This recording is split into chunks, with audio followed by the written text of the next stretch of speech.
Very good morning, dear student. Today we are going to learn the first lesson of poetry, Character of a Happy Life, composed by Sir Henry Wotton. In this lesson, poet tries to give a correct virtues of how to a man can lead a happy life. In this lesson, Sir Henry Wotton was a great critic and a scholar of 17th century, and right now we are going to learn the first lesson of poetry, the lesson Character of a Happy Life. इस पाठ में बच्चों sir Henry Wharton ने हमें ये समझाने बताने का प्रयास किया है कि एक व्यक्ति किस तरह से प्रसन्न चित्त जीवन को प्राप्त कर सकता है। उसे प्रसन्न चित्त जीवन को प्राप्त करने के लिए कुछ ऐसी चीज़ें हैं जिसका अनुसरण करना पड़ता है, और अगर कवि के द्वारा बताई हुई चीज़ों का वह अच्छे प्रकार से अनुसरण करता है तो उसके जीवन में प्रसन्नता की अनुभूति और प्राप्ति होती है। तो अभी हम देखेंगे कि ये जो character of a happy life का जो पहला स्टैंजा है, इसकी लाइंस को हम देखेंगे। उसमें कुछ डिफ़िकल्ट वर्ड्स हैं जिसके बारे में थोड़ा सा हम देखेंगे। तो पहली लाइन जैसा कि बच्चों आप देख रहे हैं, how happy is he born और टॉट। तो जैसा कि आप जानते हैं, बॉर्न का मतलब जन्म लेना, बॉर्न का मतलब जन्म लेना। तो बॉर्न BORN, बॉर्न का मतलब होता है जन्म लेना। और इसके बाद अगला शब्द है टॉट। टॉट का मतलब शिक्षा प्राप्त करना। तो फिर से देखें, बॉर्न जन्म लेना, टॉट का मतलब शिक्षा प्राप्त करना। आगे है that served not another's will. Served सेवा करना, एनदर्स दूसरों की, विल मतलब इच्छा। तो दूसरों की इच्छा पर आधारित होना या दूसरों की सेवा करना। अगली थर्ड लाइन है whose armour is his honest thought. Armour का मतलब होता है सुरक्षा हथियार, सुरक्षा कवच। थॉट का मतलब विचार, ऑनेस्ट का मतलब ईमानदारी। तो ऑनेस्ट ईमानदार। आगे and simple truth, his utmost मतलब बेस्ट, सबसे बड़ी, सर्वोत्तम। स्किल मतलब कुशलता, स्किल मतलब कुशलता। तो यह भी हमने कठिन शब्दों को देखा है। कठिन शब्दों को देखने के बाद अब हम इन लाइनों का हिंदी अर्थ समझेंगे लाइन टू लाइन। तो आप फिर से देखें, पहली लाइन है how happy is he born और टॉट। तो देखें, वह जन्म और शिक्षा को ग्रहण करके कितना प्रसन्न है। एक व्यक्ति जो कि इस संसार में जन्म लेता है, शिक्षा प्राप्त करता है, तो वह बड़ा ही प्रसन्न होता है। कवि के कहने का तात्पर्य है दैट सर्व्थ नॉट एंदर्स विल। प्रसन्न चित्त व्यक्ति, खुशहाल रहने वाला व्यक्ति, खुशहाल रहने वाला व्यक्ति दूसरों की इच्छाओं पर आश्रित नहीं होता। दूसरे शब्दों में हम कह सकते हैं, एक प्रसन्न चित्त रहने वाला व्यक्ति दूसरों की इच्छाओं का गुलाम नहीं होता, दूसरों की इच्छाओं पे डिपेंड नहीं होता, अर्थात वह अपने मन का मालिक होता है, अपने अनुसार उचित कार्यों को करता है, न कि किसी के कहने पे कोई कार्य करता है। Whose armor is his honest thought, उसकी ईमानदारी परिपूर्ण नीतियां ही उसके सुरक्षा का हथियार होता है। ऑनेस्ट थॉट, आर्मर का मतलब सुरक्षा कवच, ऑनेस्ट थॉट ईमानदारी परिपूर्ण विचार ही या नीतियां ही आर्मर उसके सुरक्षा का हथियार होता है।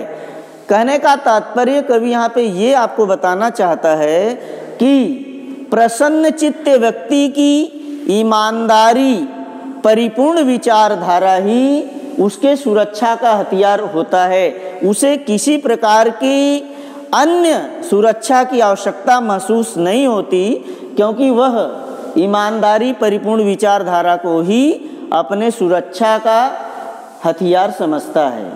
And simple truth his utmost skill, और साधारण सत्य बोलना ही उसकी सर्वोत्तम कुशलता होती है। साधारण सत्य बोलना ही वह अपनी सर्वोत्तम कुशलता समझता है, अर्थात सत्यनिष्ठ होना ही वह अपना सबसे बड़ा गुण, सबसे बड़ी योग्यता, या आप कह सकते हैं सबसे बड़ी कुशलता समझता है। एक बार फिर से हम हिंदी अर्थ देखते हैं। How happy is he born और taught, how happy is he born और टॉट। तो पहली लाइन है, वह जन्म और शिक्षा को पाकर कितना प्रसन्न है।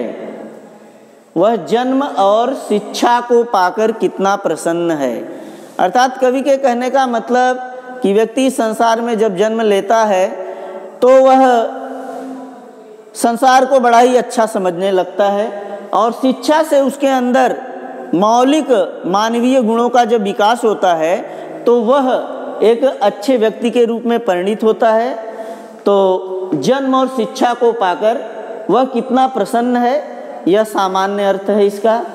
That serve not another's will, प्रसन्न चित्त रहने वाला व्यक्ति दूसरों की इच्छाओं पर आश्रित नहीं होता, अर्थात वह अपने बुद्धि विवेक से अपना कार्य करता है। Whose armor is his honest thought, प्रसन्न चित्त व्यक्ति की ईमानदारी परिपूर्ण विचारधारा ही उसके सुरक्षा का हथियार होता है। प्रसन्न चित्त व्यक्ति की ईमानदारी परिपूर्ण विचारधारा ही उसके सुरक्षा का हथियार होता है। And simple truth his utmost skill, साधारण सत्य ही उसकी उत्कृष्ट कुशलता या योग्यता होती है, या सर्वोत्तम योग्यता, सत्य बोलना ही उसकी सर्वोत्तम योग्यता होती है। तो अभी हमने देखा इन 4 लाइनों का हिंदी अर्थ और कठिन शब्दों को भी हमने देखा। तो बच्चों, आपको ये ध्यान देना है कि जब हम डिफ़िकल्ट वर्ड्स को प्रिपेयर कर लेंगे, तब उसके बाद जब हिंदी अर्थ हम पढ़ते हैं तो हमें उसका मूल मतलब समझ में आ जाता है। आगे अब हम देखेंगे इसका line to line English explanation देखेंगे, अंग्रेजी व्याख्या, क्योंकि आपको अपने एग्ज़ाम में, चाहे वो हाफ ईयरली एग्ज़ाम हो या बोर्ड एग्ज़ाम हो, आपको हिंदी लिखना नहीं होता, केवल समझने के लिए आपको बताया जाता है, ताकि आपको थोड़ा सा उसका मूल समझ में आ जाए, तो आप अंग्रेजी को भी थोड़ा सा आत्मसात कर लेते हैं। लेकिन आपको एग्ज़ाम में इंग्लिश टू इंग्लिश एक्सप्लेनेशन ही आपको लिखना होता है। तो अभी हम देखेंगे पहली लाइन की व्याख्या, how happy is he born और taught. In this lines writer says that a happy man does not depend on other man's desire. He is the master of his own will, and by getting birth and getting education, he gets a lot of pleasure in his life. But the happy man does not depends other man's desire, because he has a thinking that the dependence of other man's desire is not a correct thing. So he always ready to work by his own thinking. Second line अभी आपने देखा. अब third line, whose armor is his honest thought. A happy man always ready to behave honestly, because the honest thoughts are the best weapon for the happy man. He does not need any other security.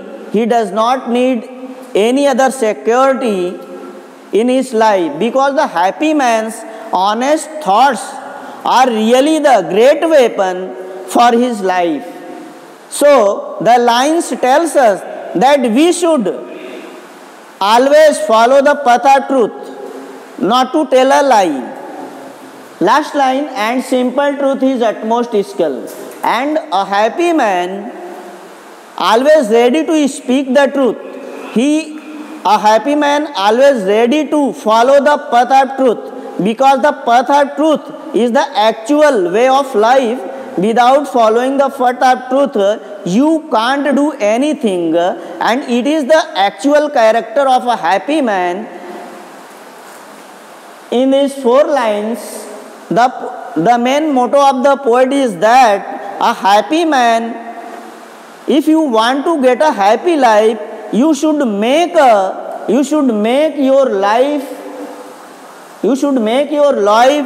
very pure and honest, and don't be fearful. Do your work honestly with a full confidence, and it is the actual character of a happy life. तो बच्चों, अभी आपने देखा कि इन 4 लाइनों की हमने typical words, उसकी हिंदी और अंग्रेजी व्याख्या हमने सुना. तो ये स्टैंजा आप अच्छी प्रकार से तैयार कर लेंगे, और कमिंग टाइम में फिर आपको नेक्स्ट स्टैंजा पढ़ाया जाएगा. Have a nice day, have a good day.